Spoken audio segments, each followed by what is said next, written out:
Welcome back. I've got a Arrow Shocktober purchases update. There's some other titles in here I'm going to talk about, but predominantly this is going to be an Arrow update of all the purchases I made, and I watched all the films, so I'm going to go over that. Um, First up is not an Arrow; it's a Shameless, and that's Flavia the Heretic. This is directed by Gianfranco Mengozzi, who I think just did a bunch of dramas, but this is some nun. This is a very polished nunsploitation film, much different from your typical exploitation nun exploitation films. This one is well, it's based on historical precedent as well, but it's a very interesting and serious look at how the church really terrorized the population, back in the 1600s, 1500s. I mean, it goes well beyond just an exploitation motive to a serious look at the impact of the church and how it exploited people and terrorized people that didn't follow their beliefs. The film kind of follows this woman played by Florinda Balkan, and she was excellent in it. She's a nun. She basically is forced into the nunhood by her father, um, and she rebels in all kinds of different ways, both sexually and otherwise. She actually pairs up with the Muslims in a revolt. It's a fascinating film, well done. This has a audio commentary by Kat Ellinger, who did an excellent job. Obviously, she loves the film, but I definitely recommend this one. I gave it a 7 out of 10, I believe. Yeah, 1974's Flavia the Heretic. Next up, we're going to talk about an even more artsy film, Baba Yaga, 1973. Corinda Farina, who was uh, don't know too much about him. I don't think he has a lot of screen credits, but this is an interesting take on the Carmilla vampire story. It's really grounded in an Italian comic put the film. But basically, it's Carol Baker plays like a Carmilla type character that falls in a lesbian love affair.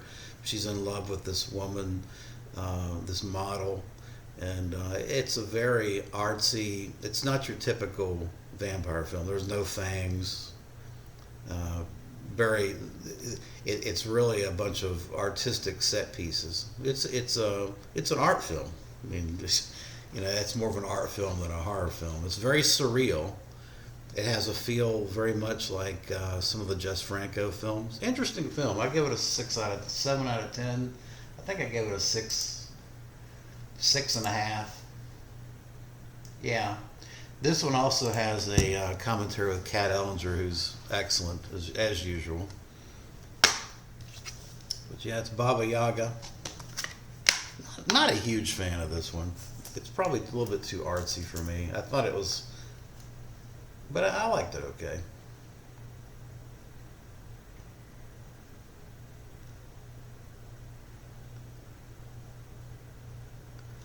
Let's see what else we got here.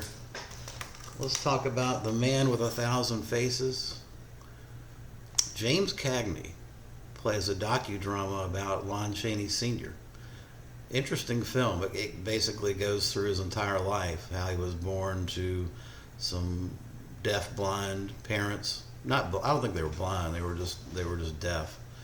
Um, and then it goes through his whole life, including the birth of Lon Chaney Jr. And the interesting thing about this story that I wasn't well aware of is that Chaney Sr.'s first wife, Lon Chaney Jr.'s mother, um, didn't want the kid because she felt like, well, she had a lot of issues, first of all, but she was a piece of work. She didn't want the kid because she was afraid that some kind of genetics would kid would inherit the same genetics as Cheney Sr.'s parents. Lon Chaney Sr. was a very driven man. He was also a man that was very family oriented, and he had a hard time with his first wife. In fact, his first wife was part of like some kind of stage show, and she was really very jealous of his success. And I think it's pretty well known that she, both in real life and in the movie, ran on the stage and drank some like poison or strychnine or something. She lived, but it screwed up her voice. She was a singer.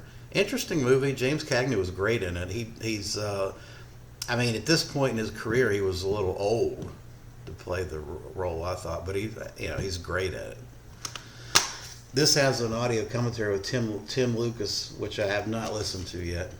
But yeah, it's The Man with 1,000 Faces. Good stuff. Next up, we're going to look at some Klaus Kinski. And that is going to be Double Face.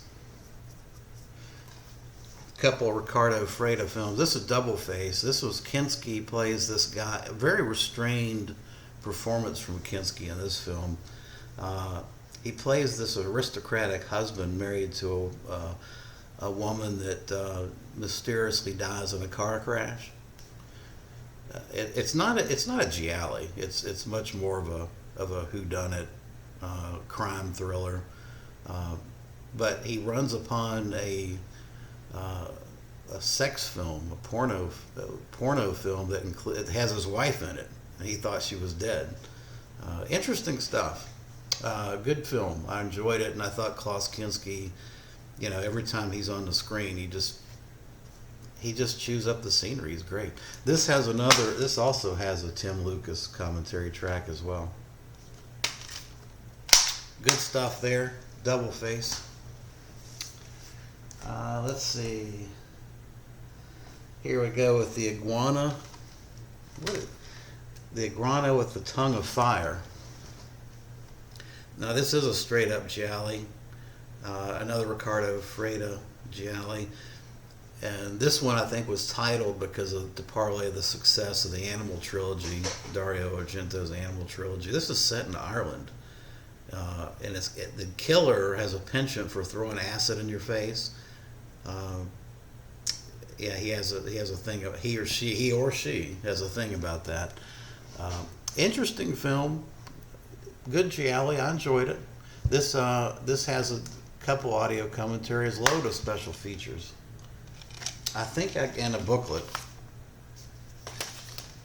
This is an interesting giallo, definitely. I'm going to try to remember what I gave this. Gosh, it's been a while since I watched this one. I try to watch all these before I do a video on them. But this one, I've watched a bunch of crap before. Yeah, this is 1971. I gave this a...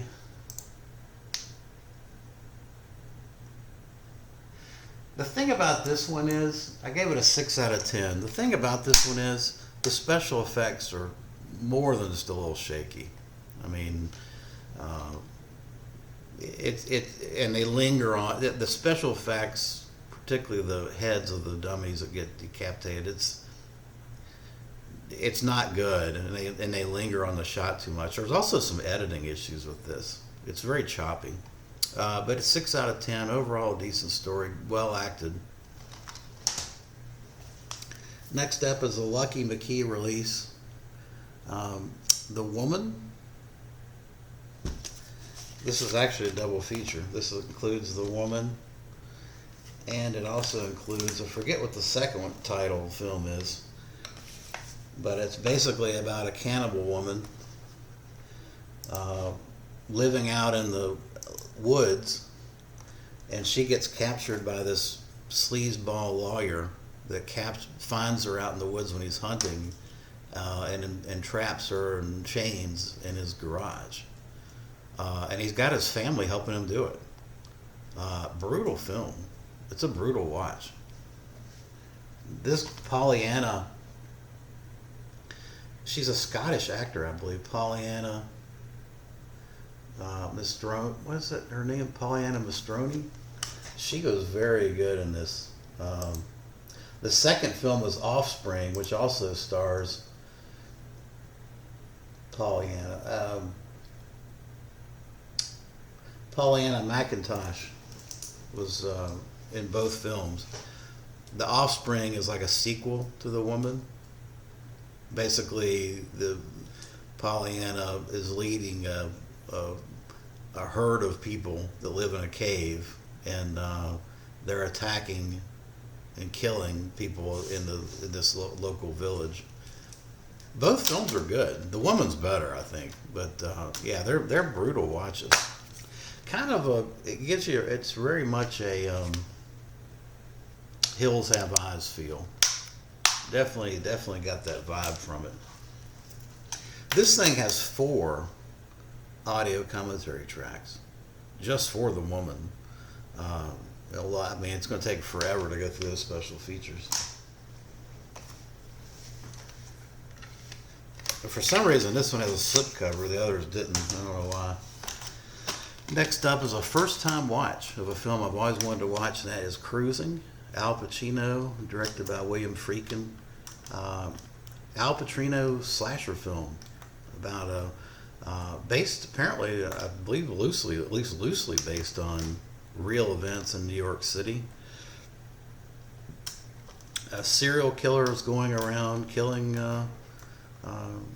gay men, and gay men that have kind of a sadomasochistic fetish, definitely a leather fetish. It's a tough watch at times. It's a very good film, as is most of William Friedkin's films, I believe. But it's a tough watch. Al Pacino was great in it. He basically plays an undercover cop that is sent underground, and he's a straight character that's sent underground into these gay bars to try to figure out who's doing these killings. Interesting stuff. Apparently, according to the story, this is based on real events, and the guy that was the killer was in the Exorcist movie. He's one of the radiology techs that was working on Linda Blair. He eventually went to jail, apparently, and William Friedkin interviewed him in jail and thought it was would make an interesting movie. That's apparently the backdrop to it. This has 2 audio commentary tracks by William Friedkin that I have not checked out yet. All right. Next up, we've got a couple films here that were part of a package of films made up in Wisconsin.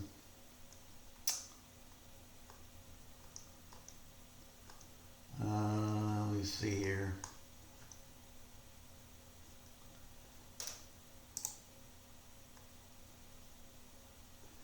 Trapped Alive was the first one, 1988. Apparently this is not the first one that was made. Laszlo Basinski is the director for this. He partnered up with Chris Webber, I believe, who did the production for, was involved in the Hellraiser films. And Chris Webster had a production company that bought like a property that was based in Wisconsin where they were making some of these films. It's got an archival interview with Chris and his wife that is an interesting watch. I'm not sure how successful they were, but it's an interesting concept. That basically, in Trapped Alive, you've got this mountain man that's been living under some caves. He was trapped there in a work-related accident, and then these kids who tangle up with these like crooks ends up driving their car into this place and falling in there and getting trapped and getting terrorized by this mountain man. It's a little. I mean, it's a great. The storyline, the initial storyline, is a great concept, but it it had a hard time deciding where it wanted to go. The middle of the film, how much time can you spend walking around in caves? It kind of drags in the middle of the film. But the last 30 minutes is very good. I enjoyed it. I give it a 6 out of 10. Yep, 6 out of 10. Trapped Alive. This has a couple audio commentary tracks, which I listened to. They're very good. And then some, like I said, there was an archival interview with Chris Webster and his wife about the studio they purchased and set up in Wisconsin.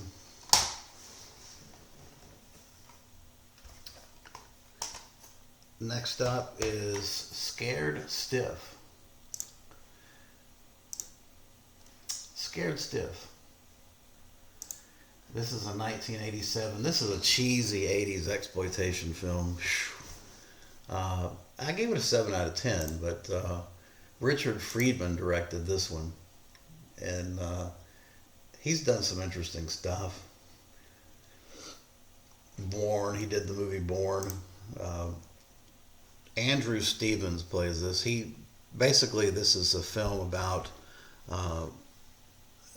a slave owner that basically the film kind of starts with kind of the slave owner and how he terrorized and killed slaves. There's this initial scene where it just kind of sets him up as like this tyrant. And he comes back and possesses a guy in modern times, and of course the guy starts terrorizing his family. It's a straight up possession film, but it's decent. And I thought the final stage of it, where he turns into a monster, was excellent. Makeup effects. This has an audio commentary track, as well as interviews with the director Richard Friedman. It's a very good 80s possession film. On the cheesy side, it's not. I don't think it's It's not particularly serious in that regard. Next up is Deadly Manor, 1990s Deadly Manor. I give this a 7 out of 10. This is a Jose Ramon Larraz production. It's his slasher film, and it's really a kind of a tongue-in-cheek poke. I think it's kind of poking fun at the slasher genre. You've got a lot of nonsensical. It's a bit of a nonsensical storyline. You've got a group of kids that end up at this manor. It doesn't explain how they. It really just doesn't explain their motives or why they're there. And I guess you don't really need that. And the first thing you see is like this car that's also obviously been in an accident that's like up on this pedestal. It's like a museum piece outside. It's like crazy stuff. But there is a reason for the car being, having an accident. It was all dented up, and there's some killings that go on. And the ending is just batshit crazy. You've got people that are like stuffed into the walls of this place that are falling out of it. Batshit crazy, but very tongue in cheek. Very tongue in cheek. Still, I think I gave it a 7 out of 10. And this has a great commentary track with Kat Ellinger, who tries to do her best to dispel the myth that this is a bad film. I don't think it's a bad film. It's just kind of silly. And then finally, we're going to talk about, if I can find it here, Chill Factor. Chill Factor. This is a 1990s slasher film. Chris Webster directed this, not the same Chris Webster. This is a different Chris Webster, but Chill Factor. Actually, is it the same Chris? This is actually another. I believe this one is set in Wisconsin as well. This is a really kind of a bad slasher film set in Wisconsin. There's a lot of scenes of snowmobiles that people, obviously they can't ride a snowmobile. I mean, Uh, I think they should have kind of worked on the editing of that.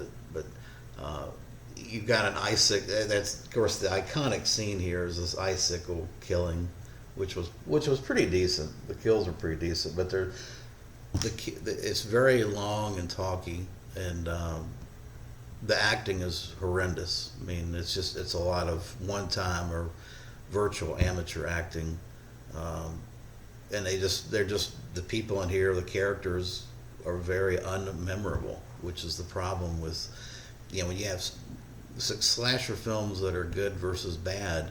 It always kind of seems to boil down to the characters. Do you have memorable characters or not? And this one, there's not a single character or actor in this that's worth really kind of talking about. It's just not good. Not good at all. I think I was being very generous in giving this a 5 out of 10. The commentary, having said that, though, I think it's a still worthy buy because the special features, particularly the commentary track, is interesting to listen to. Actually, I gave this a 3 out of 10, but I give the commentary track higher marks.